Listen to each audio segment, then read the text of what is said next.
She had 8 minutes to reach the exam that would change her life. The stranger on the sidewalk had maybe 3 minutes left to live. In that moment, Leah Harris made a choice that would cost her everything and give her back something she never knew existed. This is the true story of how a shy nursing student's single act of compassion on a cold October evening opened a door to a world of shadow and magic and proved that sometimes the bravest thing you can do is simply refuse to look away. Philadelphia, October 16th, 6:52 p.m. Leah Harris was running like her life depended on it, because it did. Nursing textbook pressed to her chest, pale blue scrubs damp with sweat, breath coming in clouds. 9 blocks to campus. 8 minutes to save her future. Miss the exam by even 1 minute, and the doors would lock. Her scholarship would disappear. 3 years of sacrifice would mean nothing. This quiet girl with no family and no safety net had given everything to get here. 20 hours a week cleaning dorms while classmates partied. 3 outfits rotated endlessly. Meals skipped to buy textbooks. Studying past midnight, awake before dawn. Never complaining, never asking for help, never believing she deserved it. Just 8 minutes from proving she belonged. Then she saw the woman, collapsed beside a bench in the fog, designer coat soaked with blood, hand clutching her head. The other hand stretched out, reaching for help that wasn't coming. And this is what broke Leah's heart. People kept walking. A man in a business suit glanced over, checked the time, hurried past. A woman with groceries crossed to the other side of the street. A jogger ran by, earbuds in, eyes forward. Nobody stopped. The woman's lips were gray. Her breathing was shallow, desperate. Leah's phone buzzed. 7 minutes. For just a moment, she was 15 again, sitting beside her mother's hospital bed, watching life slip away while help came too late. The ambulance that night had taken 40 minutes. 40 minutes that became forever. The woman whispered, "Please don't leave me." Leah looked at her phone. At the exam, at everything she'd worked for, then at the woman dying while the world walked past. Her hands were shaking when she dropped to her knees, but the instant her fingers found the woman's pulse, something shifted.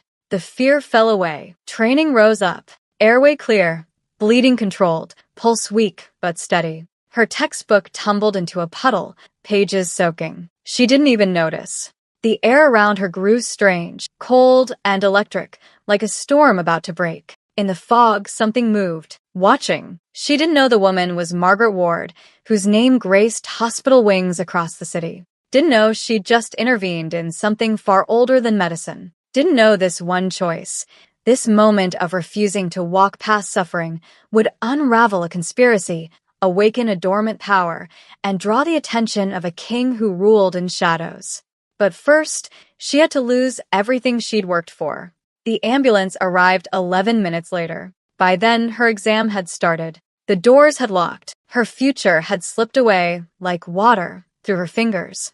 And somewhere in the darkening streets, something ancient turned its gaze toward her and smiled. She had no idea her real life was just beginning. The morning came too bright, too ordinary for the end of a life. Leah sat across from Dean Linda Vaughn in an office that smelled like leather and old money. Financial aid coordinator Ms. Chen sat beside Linda, her expression carefully neutral, the look of someone who delivered bad news so many times it no longer registered as tragedy. "Your scholarship has been revoked, Miss Harris." Linda's voice was crisp, administrative. She slid a single sheet of paper across the mahogany desk, effective immediately. The words hit like physical blows. Leah's hands trembled as she picked up the letter. Official university letterhead. Her name was misspelled. Leah Harris. They couldn't even get that right. But I can appeal, right? I can retake the exam.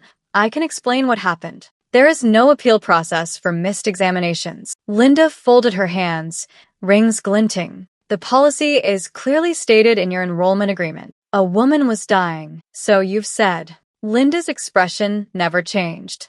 Unfortunately, we have no documentation of this alleged emergency. No police report, no witness statements, just your word against university policy. Ms. Chen cleared her throat softly. There's also the matter of academic probation. Missing a final without approved documentation constitutes.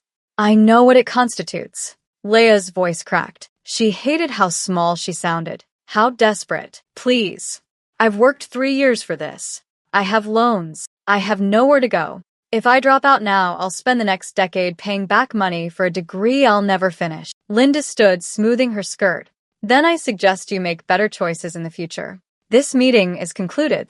Leia walked out into hallways that suddenly felt hostile. Students moved past her in clusters, laughing, complaining about midterms and meal plans, problems that belong to people with futures. She saw Jenna and Marcus near the vending machines. Her study group, or what used to be her study group. Jenna caught her eye, then quickly looked away, whispering something to Marcus. He glanced over, face uncomfortable, and they both turned down a different corridor. The message was clear. Don't come near us. Whatever you've got, we don't want to catch it.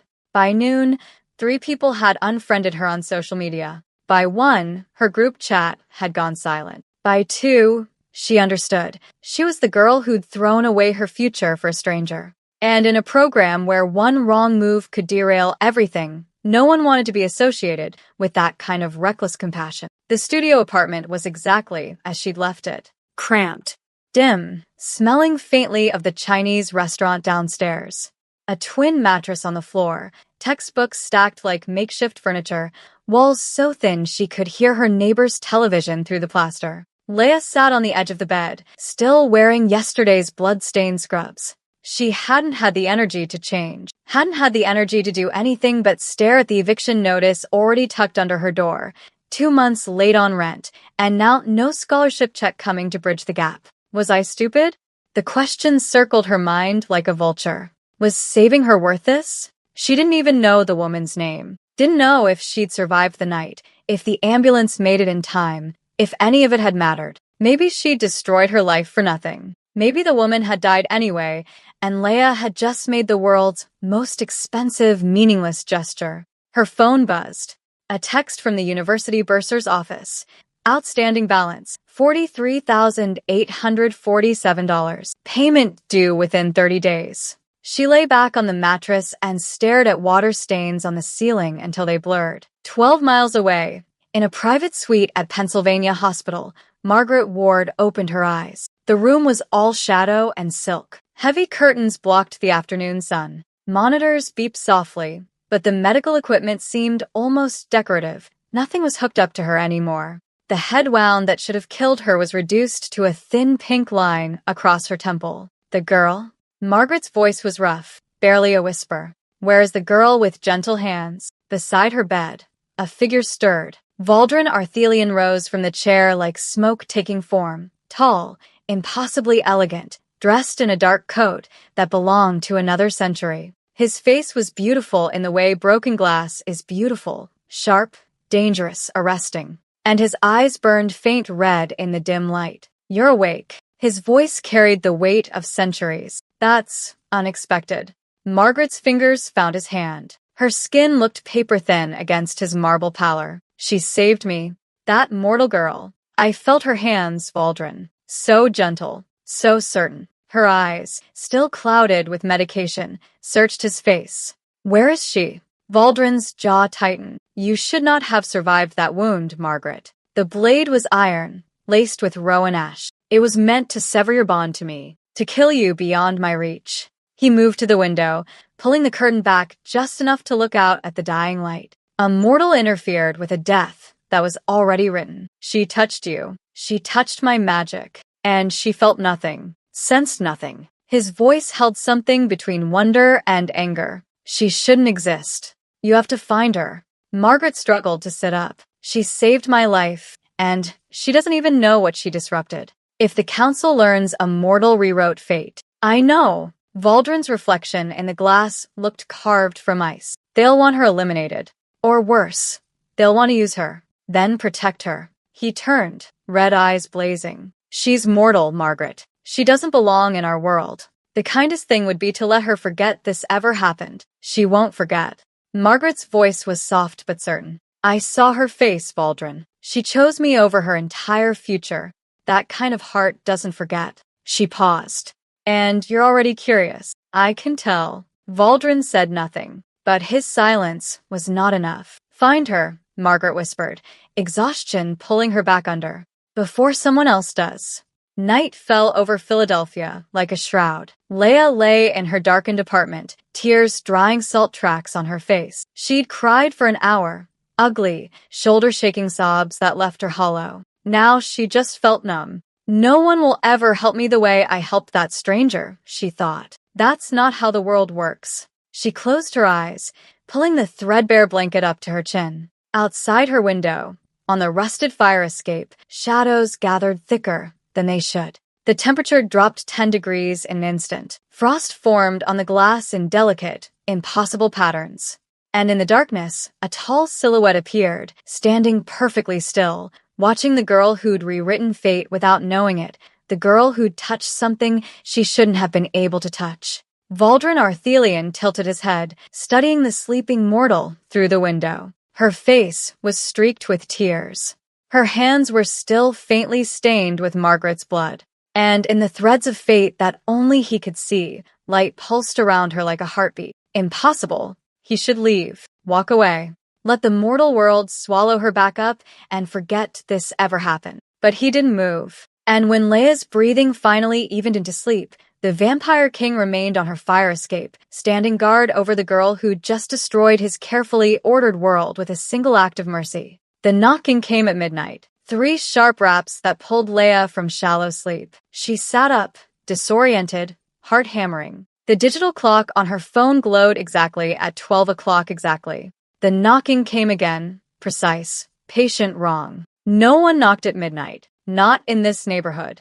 Not at this hour. She crept to the door, bare feet silent on cold linoleum, pressed her eye to the peephole. The hallway was empty. Dim fluorescent light, peeling wallpaper. No one there. Hello. Her voice came out smaller than she intended. Silence. Maybe she'd imagined it. Stress hallucination. Grief manifesting as phantom sounds. She'd read about that in her psych course. Trauma could do strange things to perception. She turned the deadbolt anyway, cracked the door open just enough to confirm the empty hallway. And that's when the air changed. The temperature dropped so fast her breath came out in a white cloud. The hallway lights flickered once, twice, then dimmed to almost nothing. And suddenly, impossibly, he was simply there, inside her apartment, as if he'd always been standing in her living room, waiting. Leia stumbled backward, hand flying to her mouth to trap the scream. He was tall, well over 6 feet, draped in a long black coat that seemed to absorb light. The collar was high and embroidered with silver thread and patterns that hurt to look at directly. His face was impossibly beautiful and completely wrong, too pale, too perfect, too still, like a sculpture of a man rather than a man himself. And his eyes.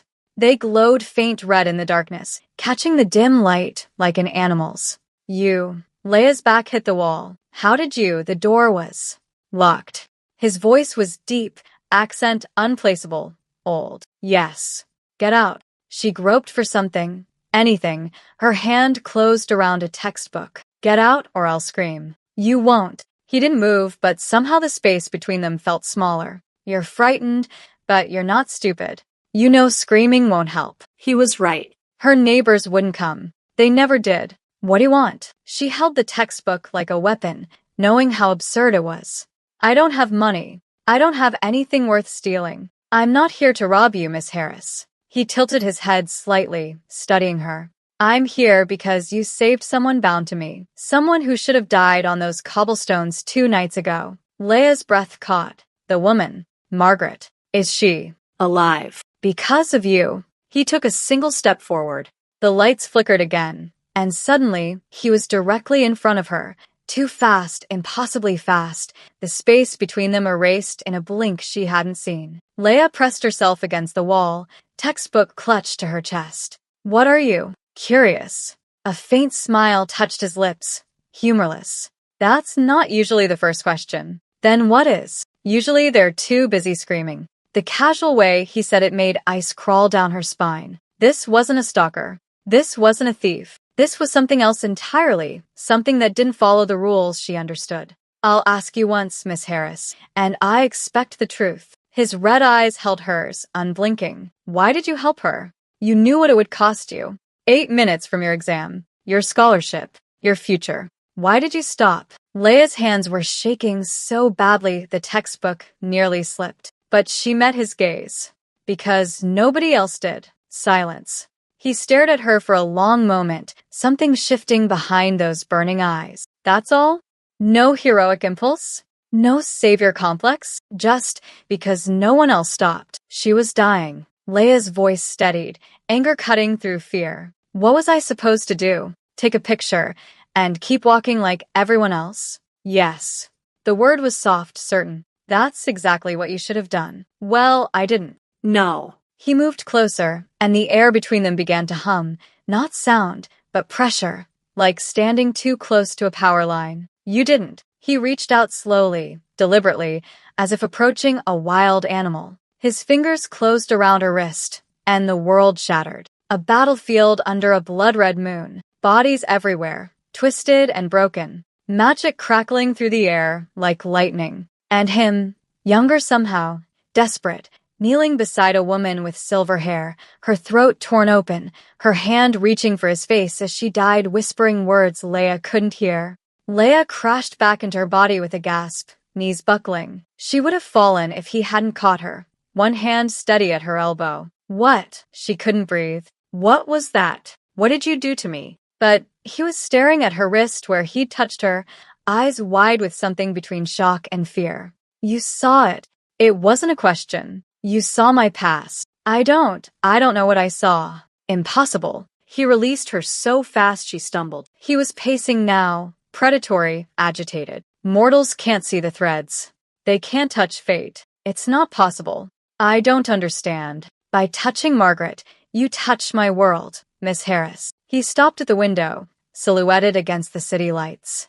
You intervened in something that was meant to happen. A death that was already written. And now, he turned, eyes blazing brighter. Now you've marked yourself. My enemies will sense it.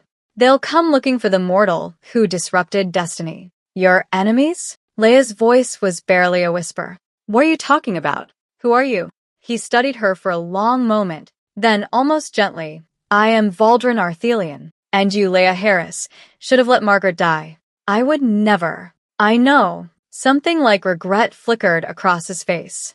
That's the problem. He moved to the window, opened it with one hand. Cold October air flooded the room. Stay inside after dark. Don't walk alone. Don't accept invitations from strangers. He swung one leg over the sill. And if you see anything with red eyes, like yours, a pause. Yes.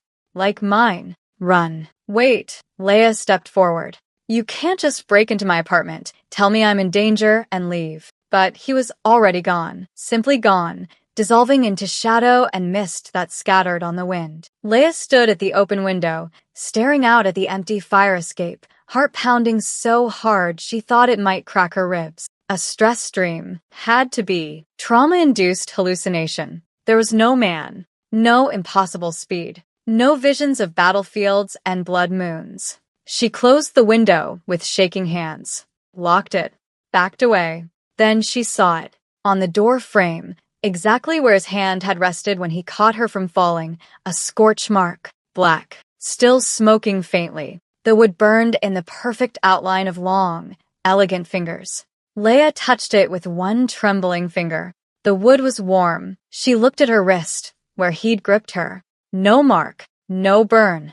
But she could still feel it, the hum of power, the weight of something ancient and vast brushing against her soul. You touched my world, he'd said. Leia sank onto her mattress, pulled her knees to her chest, and tried very hard not to think about the impossible thing that had just stood in her apartment. But when she finally closed her eyes, all she could see were red eyes watching her from the darkness. And the terrible certainty that he would be back. Leia spent the next day trying to convince herself she was losing her mind. It was easier than believing the alternative. She sat in the university library, laptop open, composing and deleting the same email to Professor Kim for the third time. Dear Professor, I missed the final exam because I saved a woman's life, and then a man with red eyes appeared in my apartment and told me I disrupted destiny. Can I please have a makeup exam?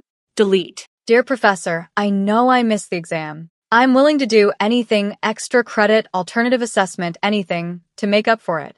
That one she actually sent, along with 5 others to different professors. 4 bounced back with auto-replies. The 5th got a response within an hour from Dean Linda. Miss Harris, you have been advised that makeup examinations are not available in your case. Further appeals will be considered harassment. Leia closed the laptop harder than necessary. A student at the next table glared at her. By evening, she had 12 rejections, 0 options, and a splitting headache that felt like her skull was cracking open from the inside. She needed air. I needed to walk. Needed to feel like the world still made sense, even if her life didn't. The same narrow street looked different at dusk. Darker. The gaslights cast longer shadows. Fewer people. The businesses that catered to students and tourists had closed early, leaving the cobblestones empty except for fog creeping up from the river. Leia pulled her jacket tighter and walked faster.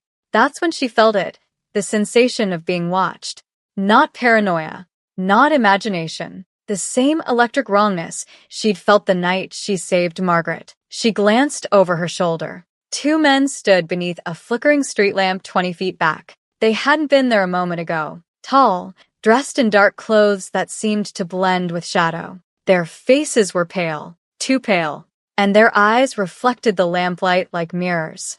Leia's heart kicked into overdrive. Run. She turned down a side alley, narrower, darker, lined with dumpsters and fire escapes. Her footsteps echoed off brick walls.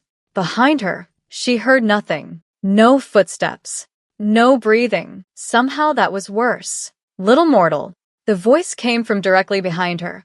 How had they gotten so close so fast? Smooth and mocking. The king's new pet. You smell like him, you know. Leia spun around. They were right there, 5 feet away. One was thin with sharp features and a cruel smile. The other was broader, older-looking, with scars running down one side of his face. We're not here to hurt you, the scarred one said. His smile said otherwise. We just want to talk about your special talent. I don't. Leia backed up until her spine hit the brick. I don't know what you're talking about.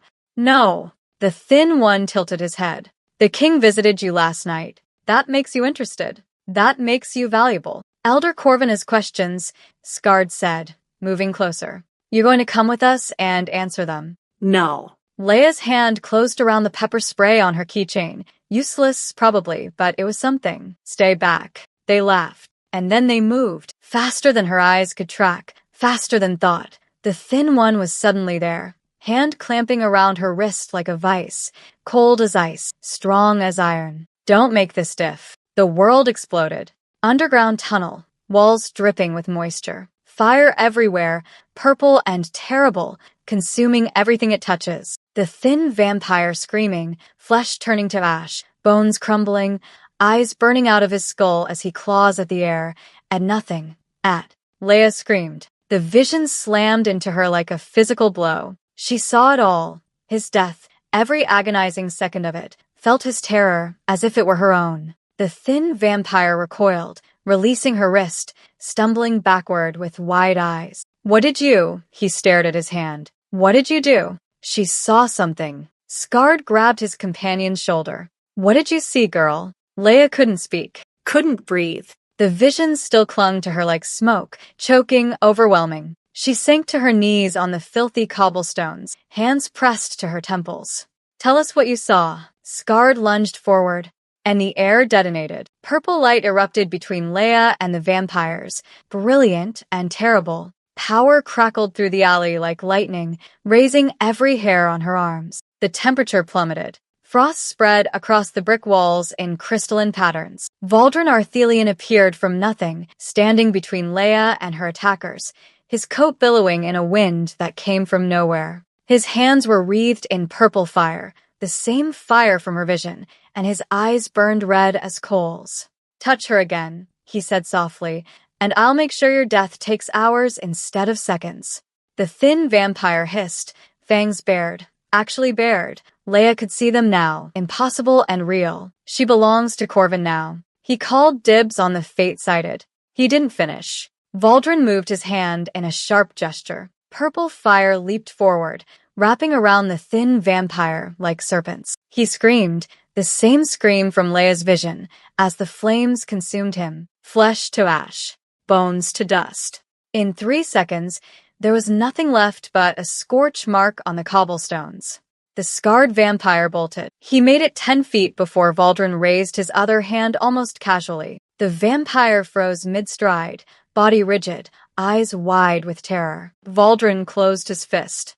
The vampire collapsed into ash without a sound. Silence. Valdrin turned to Leia, purple fire still flickering around his fingers. "Are you hurt?" She couldn't answer, couldn't move. She was staring at the places where two men had been standing moments ago, now just ash scattering in the wind. "Leia." He knelt in front of her, carefully not touching her. "Are you injured?" "You killed them." Her voice sounded distant, hollow. They're gone. They would have done worse to you." He studied her face. "You saw something when he grabbed you." "A vision." It wasn't a question, but she nodded anyway. "What did you see?" "His death." The words came out broken. "Fire." Underground. He was burning. Screaming. I felt. She pressed her hands over her mouth, afraid she'd be sick. I felt what he felt. Valdrin went very still. "Describe the fire." "Purple. Like yours." It consumed everything. He tried to run, but she looked up at him, understanding clicking into place with horrible certainty. "That was you. I saw you killing him. I saw his future." Fate sight. Valdrin spoke the words like a curse. "Christ. It's been 300 years since the last one." "The last what?" He stood, running a hand through his dark hair, agitated in a way she hadn't seen before. "We need to move. Now." This alley reeks of death, and Corvin will have more hunters nearby. "I'm not going anywhere with you until you explain what's happening." Leia struggled to her feet, legs shaking. "What am I? What did I see?" Valdrin looked at her for a long moment. Then he sighed, an oddly human sound. "You're not going to stop asking, are you?" No. "Fine." He glanced at the mouth of the alley, tense. "But not here. Come." He held out his hand. Leia stared at it. "Last time you touched me, I saw things I didn't want to see. This time I'll be careful." Something in his voice softened. "I give you my word. I will not harm you. But we need to leave before more arrive." Against every instinct, Leia took his hand. The world lurched. Suddenly, they were on a rooftop. She had no memory of moving, of climbing, of anything except the brief sensation of falling upward. The city spread below them, lights twinkling like scattered stars. The wind was cold and clean, nothing like the death-soaked alley. Leia pulled her hand free, stumbling backward. "How?" "I'm fast." He moved to the edge of the roof, looking out over Philadelphia. "And you have questions? Ask them." "What are you?" "Vampire." He said it simply, as if commenting on the weather. "King of the Eastern Dominion. Ruler of everything from Boston to Richmond." He glanced back at her. "And apparently, your reluctant protector." Leia's laugh came out half hysterical. "Vampire. You're a vampire. Does that frighten you?" "Yes." She wrapped her arms around herself. "But I'm too tired to process it right now." "What's the Eastern Dominion? What's Fate's sight? Why did those men want me?" Valdrin turned fully to face her. "My world is organized into territories ruled by vampire elders. I oversee the Eastern Dominion, the most powerful territory in North America. We have laws, politics, and conflicts. Just like your world, but older. Much older." "And Margaret?"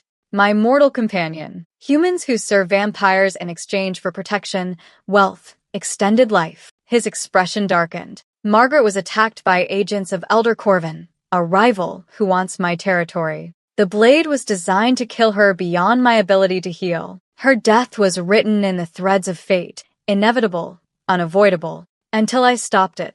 Until you stopped it." He studied her intently. "By touching her, you rewrote destiny. That should be impossible for mortals. But you're not entirely mortal, are you?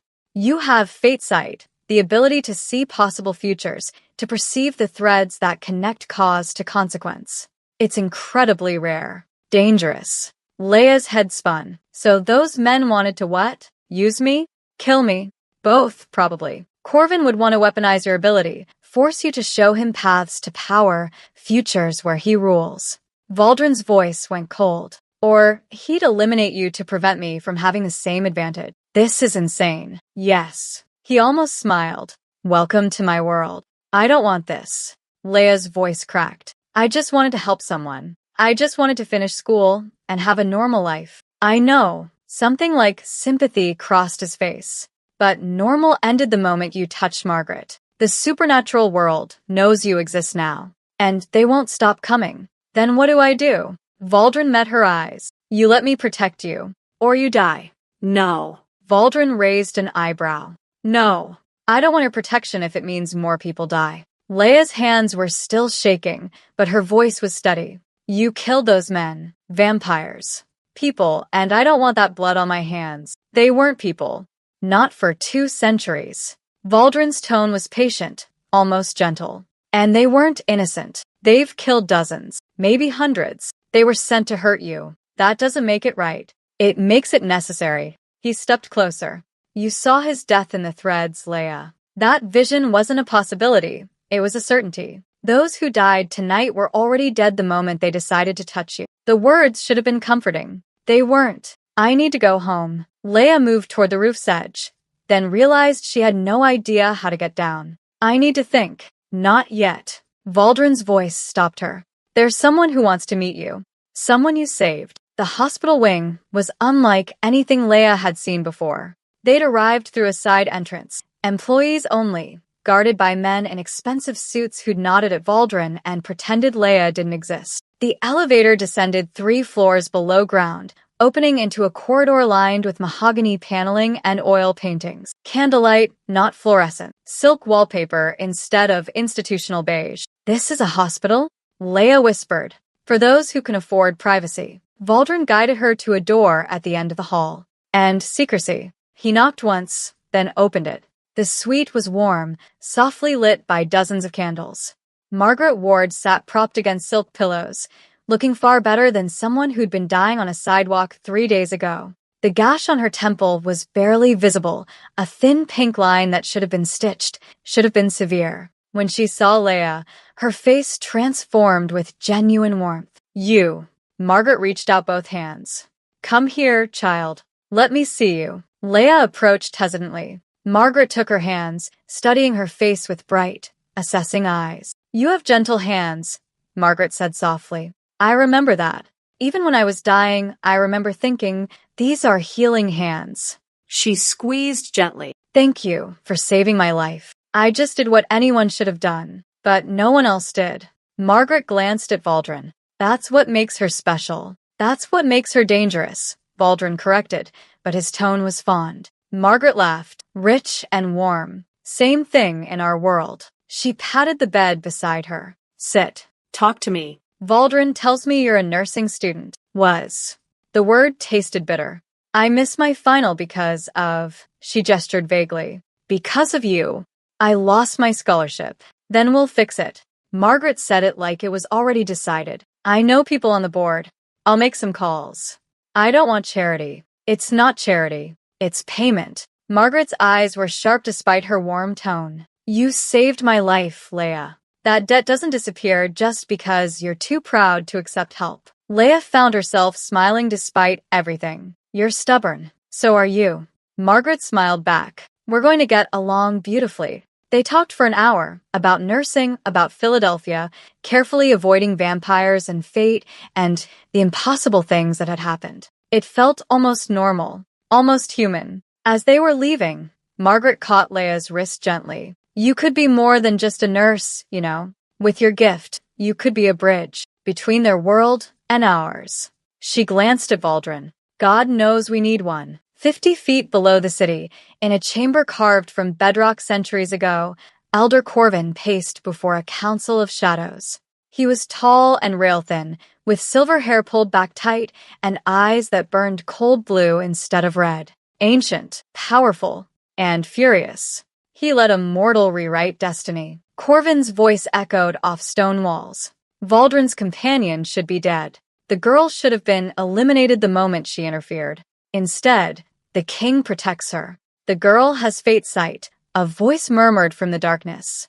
That makes her valuable. Exactly. Corvin stopped pacing, smile sharp. Valdrin sees her as a curiosity, a puzzle to solve. He doesn't understand what she could do in the right hands. He looked at his assembled council. Bring her to me.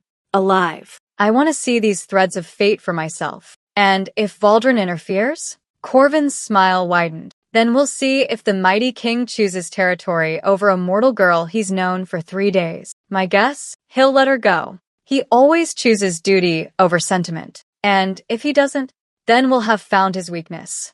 Either way, we win. The letter arrived by courier the next morning. Miss Leah Harris, you are hereby summoned to a disciplinary hearing before the Academic Standards Committee on October 22nd at 10 a.m. Failure to appear will result in immediate expulsion and referral of your outstanding balance to collections. Leah read it 3 times, hands trembling. 1 week. She had 1 week to convince a panel of administrators that she deserved a second chance.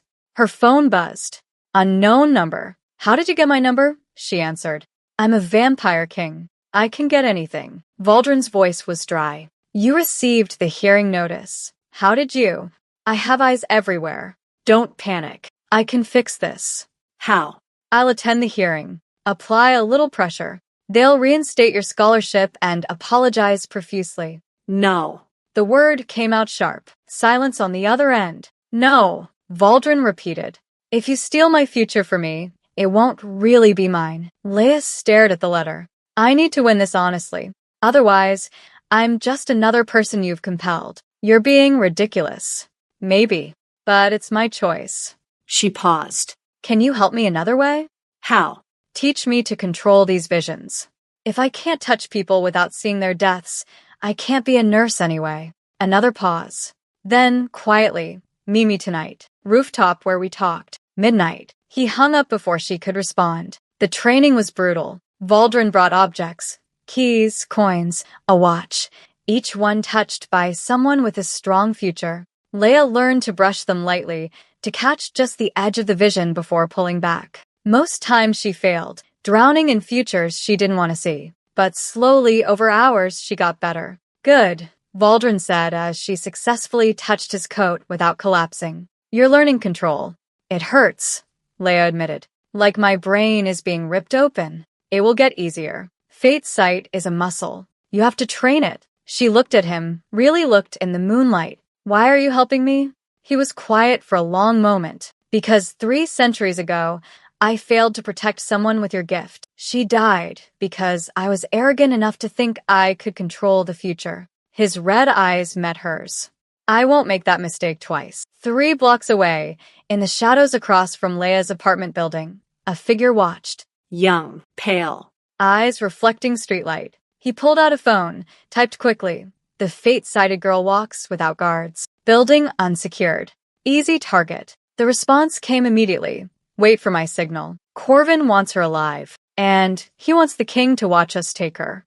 The vampire smiled and settled into wait. Above, in her tiny apartment, Leah slept, unaware that war was about to break out over a shy nursing student who'd made the mistake of showing mercy. Leah stood in front of her closet at 8 a.m., staring at 3 hangers. Interview outfit from 2 years ago, blazer with a coffee stain on the sleeve, black slacks that were slightly too short, white blouse with a button missing. This was it. This was all she had to wear to fight for her future. Her hands shook as she buttoned the blouse, using a safety pin where the button should have been. Her phone buzzed. I'll be nearby. You won't see me, but I'll be there. She told him not to come, told him she needed to do this alone. Of course, he hadn't listened. Stay hidden, she typed back. I mean it. No response. The hearing room was smaller than she expected. Conference table, 5 chairs on one side, 1 on the other. Windows overlooking the quad where students walked to class, carrying backpacks and coffee, living futures that still belonged to them. Dean Linda Vaughn sat center, flanked by Professor Chin from biology and Professor Morrison from pharmacology. At the far end, a thin man in an expensive suit, university lawyer, probably, arranged papers with meticulous precision. An empty chair sat across from them, waiting for her. Leah took a breath and entered. Miss Harris.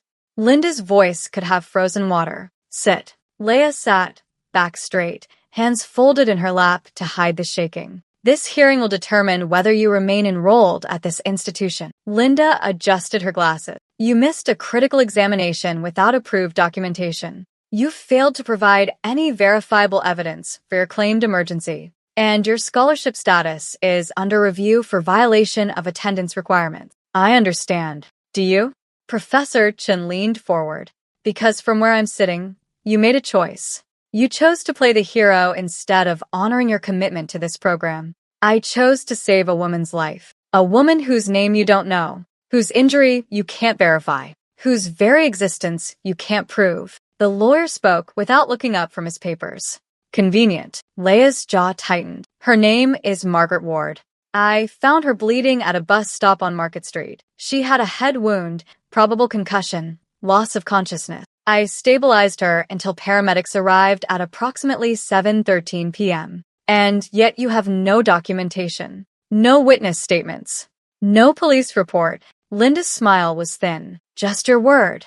The EMTs saw me. They thanked me. Did they take your name?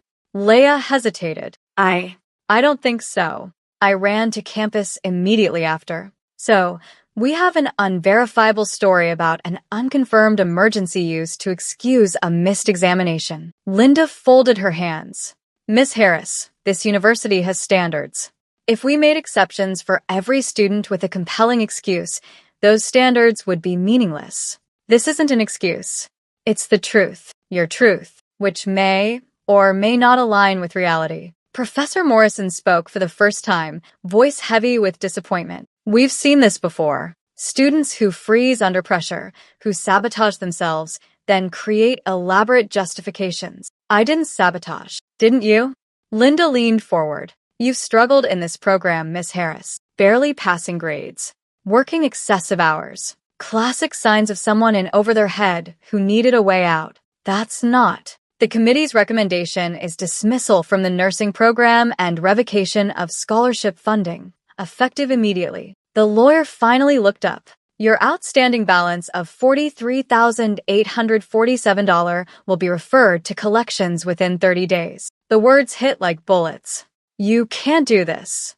Leia's voice cracked. I saved her life. I did everything right. You abandoned your responsibilities. Linda stood. This hearing is concluded.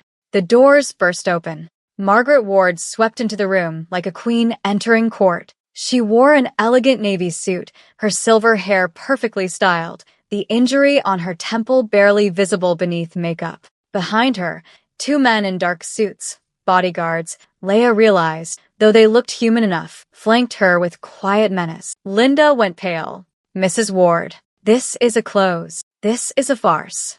Margaret's voice cut like glass. And I'm here to correct it. She moved to stand beside Leia, placing a warm hand on her shoulder. This young woman saved my life on October 16th at approximately 6:55 p.m. on Market Street. I had collapsed from a head injury, specifically a cranial laceration requiring 17 stitches. I was bleeding heavily, losing consciousness, dying. Margaret placed a folder on the table. EMT reports, hospital records, witness statements from the paramedics who transported me, all confirming that Leia Harris provided life-saving intervention. She smiled, sharp, quite verifiable, wouldn't you say? Linda opened the folder with trembling hands. Her face went from pale to ashen. These records. Professor Chen looked up confused. Dean Vaughn, did you review these? Linda's jaw worked soundlessly. You received these documents 3 days ago. Margaret's voice was silk over steel. The EMTs filed their report. The hospital contacted the university directly as a courtesy to verify Miss Harris's story. And you, she looked at Linda with open contempt, chose to ignore them. That's not, I didn't. Didn't what? Didn't think a scholarship student's word mattered? Didn't believe someone without money or connections could be telling the truth. Margaret leaned forward. Or perhaps you simply preferred the easy cruelty of ruining a young woman's life over admitting you were wrong. The lawyer cleared his throat. Mrs. Ward, while we appreciate your testimony, the university's policies. Your policies favor wealthy students who can afford to miss exams with a doctor's note from a family physician. Margaret's eyes were flint. I've reviewed 12 cases this semester alone where students missed finals for far less compelling reasons and faced no consequences. The difference?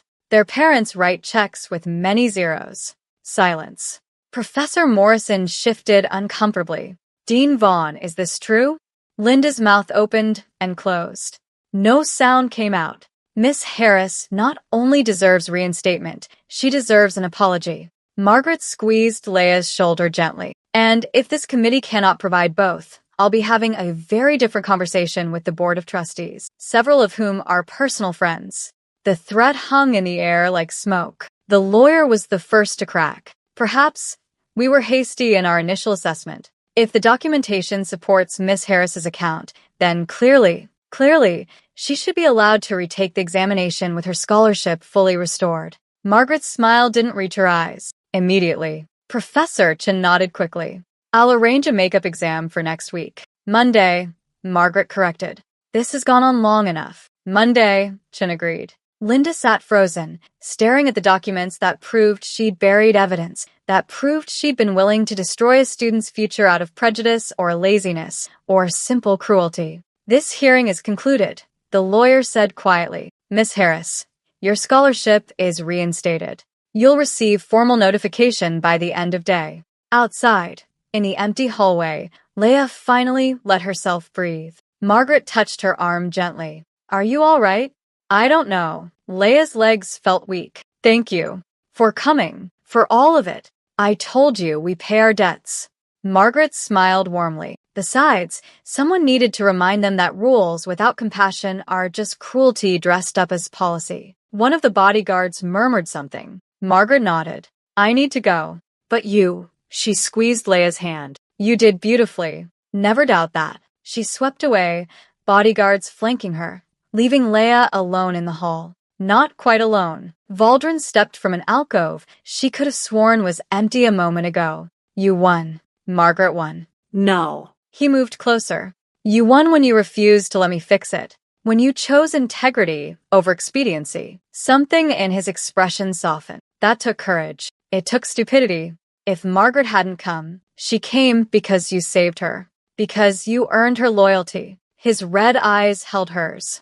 You're learning how power actually works, Leia. Real power isn't compulsion. It's making people want to help you because of who you are. The moment stretched between them, charged with something Leia couldn't name. I should go, she said quietly. Study for Monday. I'll walk you. You don't have to. I want to.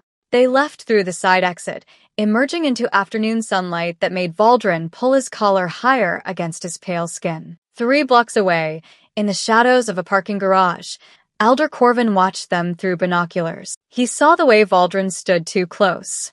The way his hand hovered near her back, protective without touching. The way he looked at her when she wasn't watching, like she was something precious. Something fragile. Something that could be broken. Corvin smiled slowly and lowered the binoculars. The king has a weakness, he murmured to the vampire beside him. Finally, after 3 centuries, Valdrin Arthelion has something to lose. Do we take her?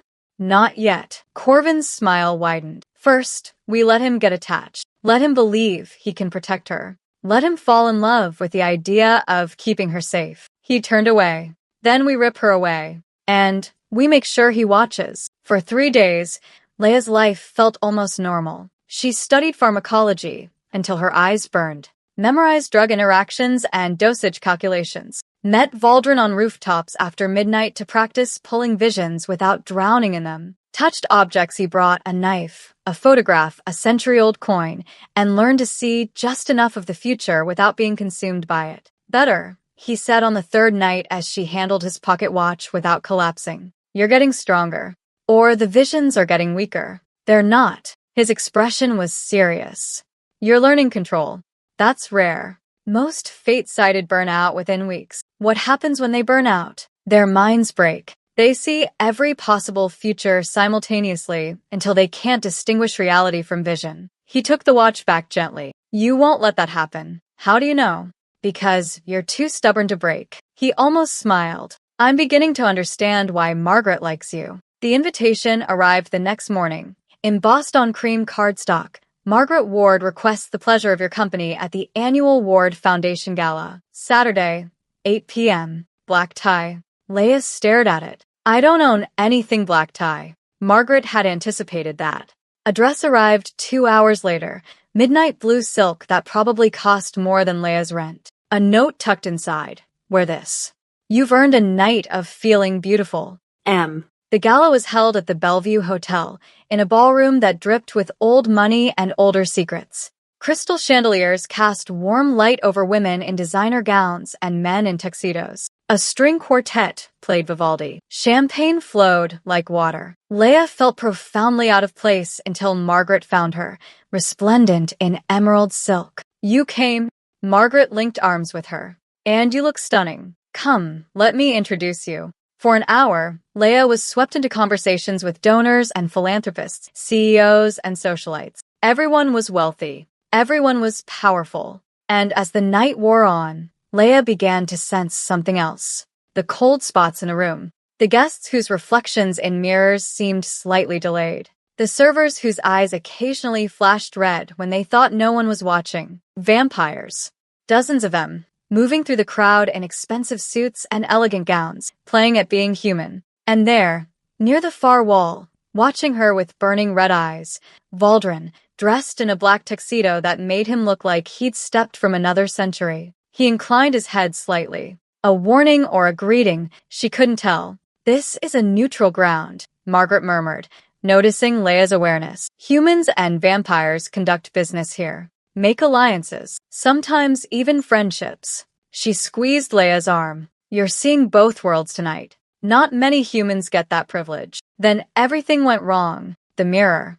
It shattered without warning, a massive gilt-framed piece on the east wall exploding into thousands of glittering shards. Guests screamed, backing away. Then someone shouted, "Gas. I smell gas." Panic erupted. People rushed for the exits, pushing, shoving. The lights flickered. In the chaos, Leia lost sight of Margaret, of Waldron, of everything except the crush of bodies and the acrid smell filling the air. A server, young, pale, eyes too bright, moved through the crowd with impossible speed. Leia caught a flash of something in his hand, a blade, dark metal etched with silver runes that seemed to drink light. He was heading for Waldron. No! Leia tried to push through the crowd, but there were too many people, too much chaos. The servant struck. The blade slid between Waldron's ribs with surgical precision. He gasped, staggered, hand flying to the wound. The servant vanished into the panicking crowd. And Leia saw Waldron on his knees in darkness. Moon hanging blood-red overhead. His skin cracked like porcelain, turning to ash from the inside out. Purple fire flickering around his hands, weakening, dying. His eyes finding hers across an impossible distance. I'm sorry. And then nothing, just ash scattering on the wind. She crashed back into her body, ears ringing. Waldron collapsed. Two vampires in tuxedos caught him, faces terrified. My lord. Moon Iron, Waldron gasped. His skin was already turning gray at the edges. Get everyone out. Now. Then Leia saw him. Elder Corvin stepped from behind a pillar as if he'd been waiting for his cue. Silver hair, cold blue eyes, smile sharp enough to cut. A king who loves is a king who falls. He looked directly at Leia, ignoring the chaos around them. You have a choice now, fate-sided girl. Save the humans fleeing this building. He gestured toward the exits where people trampled each other in panic. Or save the vampire who's been using you for your power. His smile widened. Choose who dies. You did this. Leia started toward him, fury overwhelming fear. He was gone. Simply vanished. Waldron's guards were lifting him. We need to move. The poison spreads fast. Take me with you, Leia demanded. No. Waldron's voice was weak, fading. Too dangerous. Corvin wants. He coughed, and silver blood flecked his lips. Wants you alive. Stay with Margaret. She'll protect. I'm not leaving you. Leia grabbed his hand. His skin was ice cold. Tell them to take me with you, or I'll follow anyway. Even dying, he almost smiled. Stubborn. You said that already. Get her out, he told his guards. Both of you. Keep her safe. That's an order. Then his eyes rolled back, and he went limp. They carried him through service corridors Leia didn't know existed, down stairs that descended far below the hotel's foundation. Margaret appeared from nowhere, taking Leia's arm. He's been poisoned, one of the guards said. Moon Iron. We need. I know what we need. Margaret's voice was steel. Get him to the safe house. I'll bring the girl. Margaret, he's dying. I know. Margaret gripped Leia's shoulders, forcing eye contact. Listen carefully. Moon iron poison has one cure. There's a ritual hidden in the catacombs beneath Pennsylvania Hospital, the oldest hospital in the city. But the path changes. Shifts. Only someone who can see fate's threads can navigate it. Then we go now. It's not that simple. The catacombs are trapped, warded, designed to kill anyone who takes a wrong turn. Margaret's eyes were urgent. You'll need to see the correct path. Use your gift. And Leia, she hesitated. Corvin will be waiting. He knew this would happen. He's counting on you trying to save Valdrin. I don't care. You should. He'll try to take you. Use you. Kill you if necessary. Leia thought of Valdrin's hand going cold in hers, of his eyes closing, of the vision of him turning to ash under a blood-red moon. Then he'll have to catch me first. She pulled away from Margaret. Where's the hospital? Margaret stared at her for a long moment. Then she smiled, sad and proud. Come on. We don't have much time. Behind them, in the ballroom slowly emptying of panicked guests, Elder Corvin watched security footage on his phone. He saw the girl refuse to leave the king's side, saw her demand to go with him, saw her choose the vampire over her own safety. Perfect, he murmured. She loves him. She'll do anything to save him. He looked at the vampire beside him. Gather the hunters. When she enters those catacombs, we take her. Valdrin dies, and the Eastern Dominion falls. And if she succeeds in saving him, Corvin's smile was nice. She won't. No one's navigated those catacombs in 300 years. The last person who tried, he paused, was the last fate-sighted. And she died screaming. The catacombs beneath Pennsylvania hospitals smelled like earth and old death. Margaret led them down stone steps worn smooth by centuries, flashlight beams cutting through darkness that felt alive. Two of Valdrin's guards flanked Leia, Marcus, broad-shouldered and grim, and Elena, who moved like a dancer and watched shadows like they might attack. The entrance seals behind us, Margaret warned. Once we're in, the only way out is through. Or not at all, Elena murmured. Encouraging, Leia muttered. The walls were carved limestone, weeping moisture. Names and dates scratched into stone, 1751, 1780, 1823. The foundation of the city, built on bones and secrets. Then Leia saw them. Threads. Gossamer lines of light, invisible to the others, stretching through the air like a spider's web. Some glowed gold, others pulsed red. A few flickered between colors, unstable, dangerous. I see them, she whispered. The paths. Then lead. Margaret's hand was steady on her shoulder. We trust you. Leia followed a golden thread down a corridor that branched 3 ways. The left path glowed red. She touched it lightly with her awareness and saw Marcus's death, impaled on hidden spikes. The right showed Elena burning in magical fire. Only the center path held steady gold. This way. They walked deeper. Time felt wrong here, stretched and compressed simultaneously. Minutes or hours, Leia couldn't tell. She navigated by instinct and vision, following threads that twisted through impossible geometry. Then she touched a wall by accident and saw her own death, throat torn out by something with too many teeth. She jerked back, gasping. Leia? Margaret's voice was distant. I'm okay. Just don't touch the walls. The chamber opened before them without warning, vast, circular, lit by phosphorescent fungi that cast everything in sickly green. And there, chained to a pillar with dark metal that smoked against his skin, Valdrin. He hung limp, head down, skin gray as ash. Moon iron chains wrapped his wrists and throat. His magic bled from him in purple wisps that dissipated into nothing. Valdrin. Leia started forward. Stop. The command was silk over razors. Elder Corvin stepped from the shadows, smiling. One more step, and I open his throat. He'll be ash before you can scream. Marcus and Elena moved to flank Leia, but Corvin gestured casually. 24 vampires emerged from alcoves around the chamber, eyes glowing red in the darkness. Outnumbered, Corvin observed. Outmaneuvered. And the king is dying. He moved to Valdrin, grabbed his hair, lifted his head. Valdrin's eyes were barely open, unfocused. Such a waste. 3 centuries of rule, ended by sentimentality. Let him go. Leia's voice shook but held. Oh, I will. After you help me. Corvin released Valdrin's head, approached Leia like a predator savoring the hunt. You can see futures, yes? Threads of fate? Show me the paths where I rule the Eastern Dominion. Show me how to consolidate power. Do this, and I'll remove the chains. Valdrin lives as my puppet, but he lives. Leia looked at the threads surrounding Corvin. They pulsed red and black, sick with violence. And if I refuse, then you watch him die. Slowly, painfully. And when he's ash, I take you anyway. Corvin's smile widened. Either way, you're mine. I'm just giving you the illusion of choice. Kindness, really. Leia closed her eyes, reaching for the threads with her awareness. She saw it, the future where she obeyed. Corvin ruled with her chained at his side, forced to navigate his path to power. Blood in the streets, war between dominions.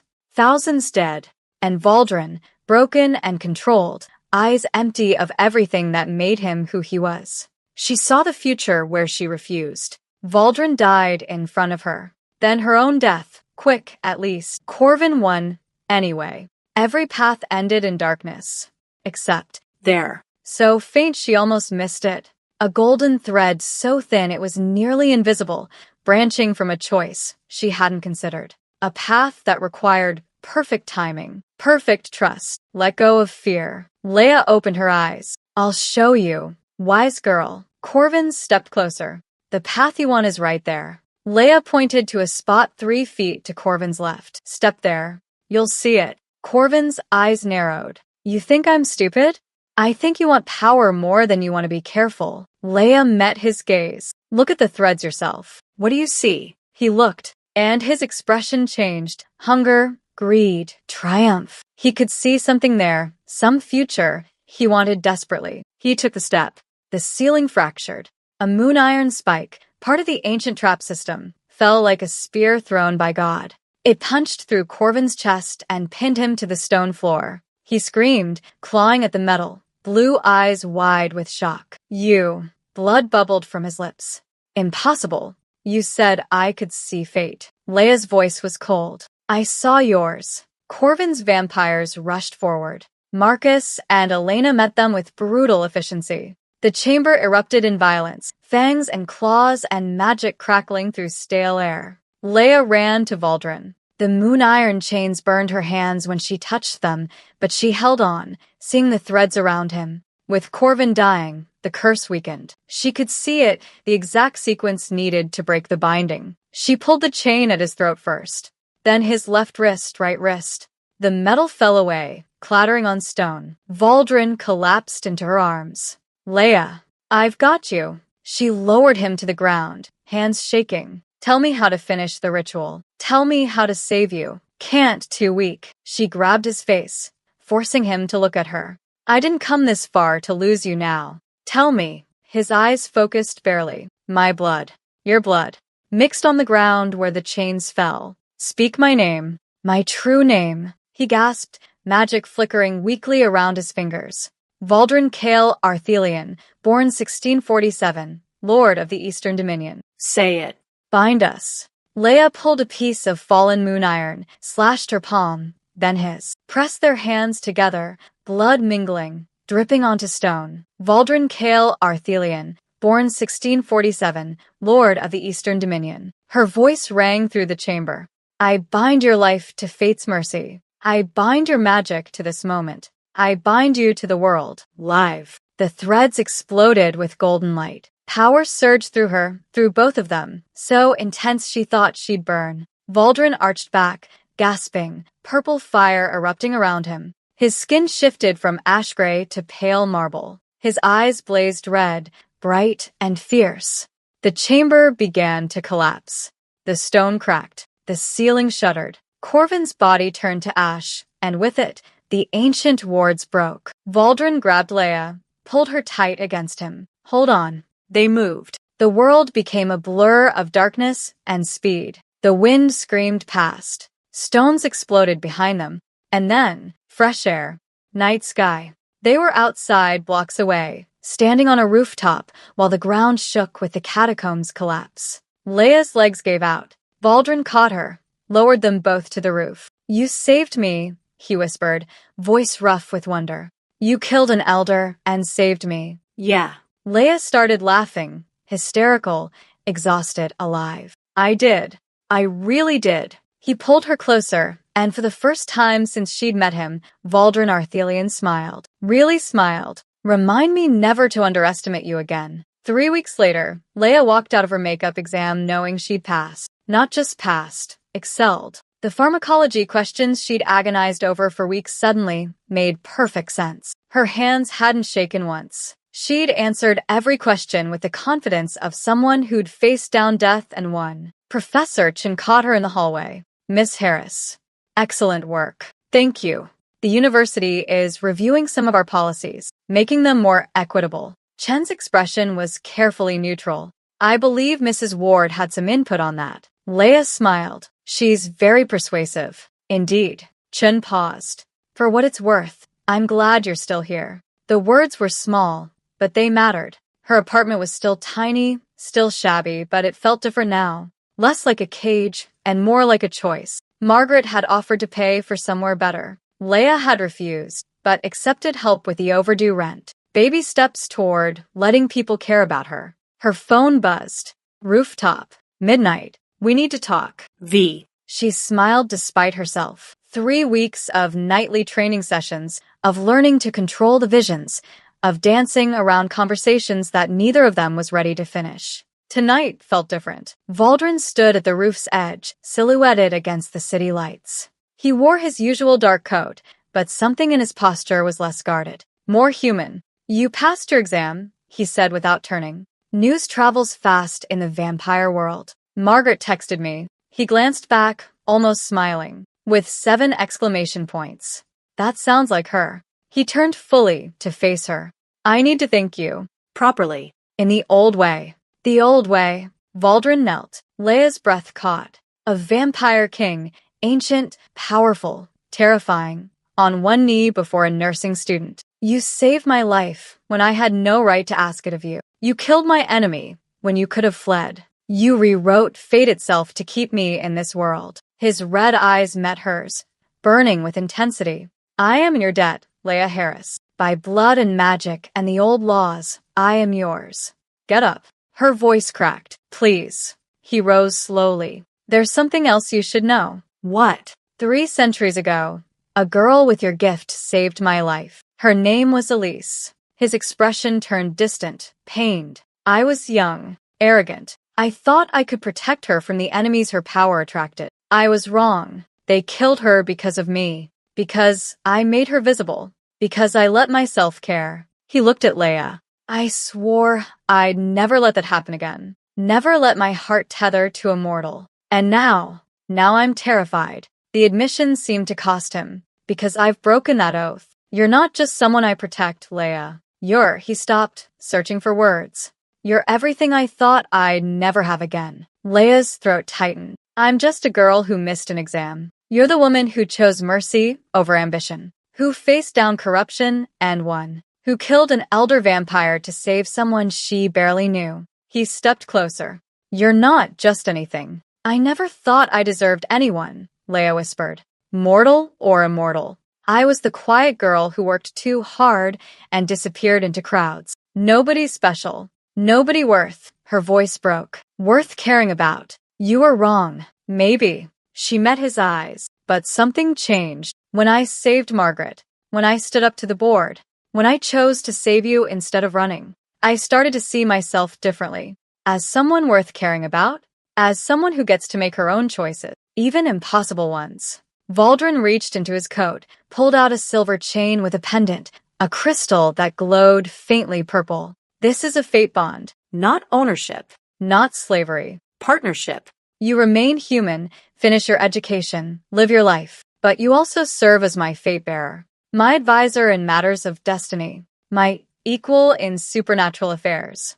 Equal? She raised an eyebrow. You're king. And you're the woman who rewrote fate and lived. That makes you something rare. He held the pendant between them. I'm offering you both worlds, Leia. Not asking you to choose one. She stared at the crystal, at the threads of fate swirling around it, golden and bright, at the future it represented, strange, dangerous, impossible. I wasn't brave, she said quietly. I was just me. but maybe that's enough. It's more than enough. She took the pendant. The moment her fingers closed around it, light exploded between them, golden threads weaving around their hands, binding, connecting, intertwining. Valdrin gasped softly. Leia felt it too, the click of something falling into place. A bond deeper than blood, stronger than magic. The vampire king bowed to her, not in servitude, but in respect, in partnership, in something that felt dangerously close to love. They stood side by side at the roof's edge, watching Philadelphia sleep below. Street lamps glowed warm, traffic hummed, the city breathed, alive and unaware that two people on a rooftop had just changed its future. Leia wore her blue scrubs. She'd come straight from a study session. Valdrin stood in his dark coat, ancient and elegant, mortal and immortal, human and vampire. Two worlds that shouldn't fit together, but somehow they did. What happens now? Leia asked. Now. Valdrin glanced at her, the faintest smile touching his lips. Now you finish nursing school. I stabilize the Dominion after Corvin's death. And we figure out what it means to rewrite destiny together. Sounds complicated. Terribly. Good. Leia smiled. I was getting bored with simple. He laughed, a real laugh, warm and surprised. And as the first light of dawn began to touch the horizon, they stood together, watching the future they'd fought for, the future they'd earned, the future they'd written in two hands, with blood and magic and a shy girl's choice to stop when everyone else kept walking. The end.